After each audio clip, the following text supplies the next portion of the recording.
সাধারণ শিক্ষার্থীদের আশা আকাঙ্ক্ষার প্রতিফলন ঘটে এবং রাজনৈতিক, সামাজিক ও সাংস্কৃতিকভাবে নেতৃত্ব বিকাশের জন্য বাংলাদেশ জাতীয়তাবাদী ছাত্রদল যে সংস্কারগুলো মনে করে যে ডাকসুতে আনা প্রয়োজন, সেই সংস্কারগুলোর গুরুত্বপূর্ণ সংস্কারের মধ্যে আমরা প্রথমে যে বিষয়টি এনেছি মূল প্রস্তাবনার ক্ষেত্রে, সেটা হচ্ছে ভোটার ও প্রার্থী হওয়ার ক্ষেত্রে সংশোধন প্রস্তাবনা। আপনারা অবগত আছেন 2019 সালে আওয়ামী ফ্যাসিস্ট এবং তার অঙ্গ সংগঠন ছাত্রলীগকে বিজয়ী করার জন্য ডাকসু গঠনতন্ত্রে সংসদের বয়সের ক্ষেত্রে একটি সংশোধন আনা হয়। বাংলাদেশ জাতীয়তাবাদী ছাত্রদল মনে করে যে ভোটার ও প্রার্থী হওয়ার ক্ষেত্রে সময়সীমা সুনির্দিষ্টভাবে 30 বছর না করে ঢাকা বিশ্ববিদ্যালয়ের সকল নিয়মিত শিক্ষার্থীদের ভোটার ও প্রার্থী হওয়ার বিষয়ে প্রস্তাব করছে বাংলাদেশ জাতীয়তাবাদী ছাত্রদল। আমাদের মধ্যে নিয়মিত ছাত্রদের বিস্তারিত সংজ্ঞায়ন, বিশ্ববিদ্যালয়ের প্রশাসন, বিশেষ করে একাডেমিক বডির সিদ্ধান্তের ব্যাপার। এক্ষেত্রে ডাকসুর গঠনতন্ত্রে নির্দিষ্ট বয়সসীমা উল্লেখ করে ঢাকা বিশ্ববিদ্যালয়ের একাডেমিক স্বাধীনতায় সরাসরি হস্তক্ষেপ করতে চায় না বাংলাদেশ জাতীয়তাবাদী ছাত্রদল। 2019 সালের সংশোধনীতে যে 30 বছরের বয়সসীমা বেঁধে দিয়ে বিশ্ববিদ্যালয়ের একাডেমিক স্বাধীনতায় হস্তক্ষেপ করা হয়েছিল, তাই বাংলাদেশ জাতীয়তাবাদী ছাত্রদল চায় ছাত্র সংসদ এবং বিশ্ববিদ্যালয়ের একাডেমিক স্বাধীনতার মধ্যে ভারসাম্যটি ফিরিয়ে আনতে শিক্ষার্থীদের মতামতের ভিত্তিতে বিশ্ববিদ্যালয়ের প্রশাসন যৌক্তিকভাবে নিয়মিত ছাত্রের বিস্তারিত সংজ্ঞা নির্ধারণ করে। লক্ষ্য ও উদ্দেশ্য পরিমার্জন প্রস্তাবনা।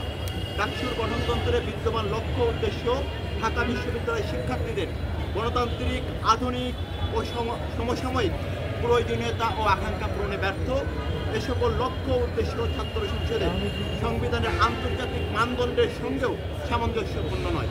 ডাকসুর লক্ষ্য উদ্দেশ্যকে গণতান্ত্রিক, আধুনিক ও সমসাময়িক করতে ঢাকা বিশ্ববিদ্যালয় ছাত্রদল 4টি নতুন লক্ষ্য উদ্দেশ্য প্রস্তাব করেছে। সেটা হচ্ছে ঢাকা বিশ্ববিদ্যালয়ের প্রতিটি সিদ্ধান্ত গ্রহণ প্রক্রিয়ায় শিক্ষার্থীদের সক্রিয় ও কার্যকারী প্রতিনিধিত্ব নিশ্চিত করা।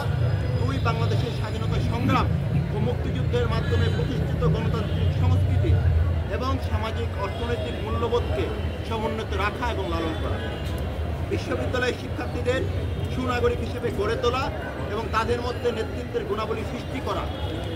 এবং 4 নম্বর হচ্ছে এই বিশ্ববিদ্যালয়ের বিভিন্ন হল, এর সাথে সংযুক্ত অধিভুক্ত কলেজ, ইনস্টিটিউট সমূহের শিক্ষার্থী এবং দেশ ও দেশের বাইরে অবস্থিত এই বিশ্ববিদ্যালয়ের প্রাপ্তপত্রী অন্যান্য বিশ্ববিদ্যালয় ও শিক্ষা প্রতিষ্ঠানের শিক্ষার্থীদের মধ্যে পারস্পরিক, সাংস্কৃতিক ও বুদ্ধিভিত্তিক সহযোগিতা সহ শিক্ষাকর্মী এবং সহশিক্ষাকর্মী কার্যক্রম অনুষ্ঠিত।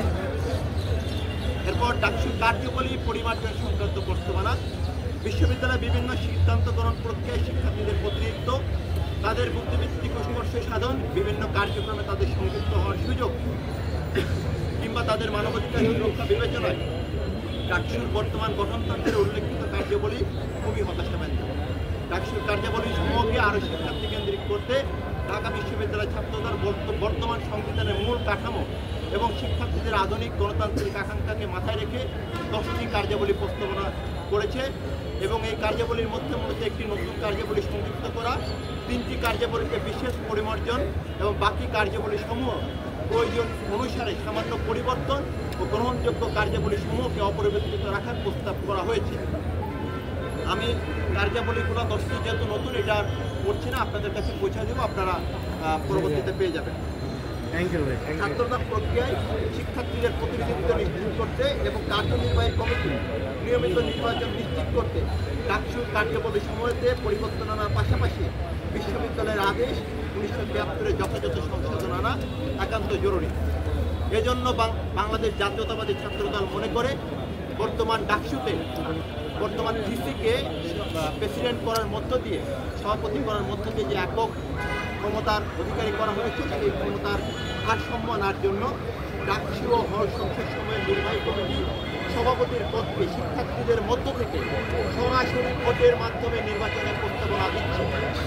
পাশাপাশি সভাপতির পদের ক্ষমতার ভারসাম্য আনার জন্য শিক্ষক, প্রশাসক, অ্যালুমনাই এবং শিক্ষার্থীদের সমন্বয়ে উপদেষ্টা পরিষদ গঠনের প্রস্তাবনা জারি করছে।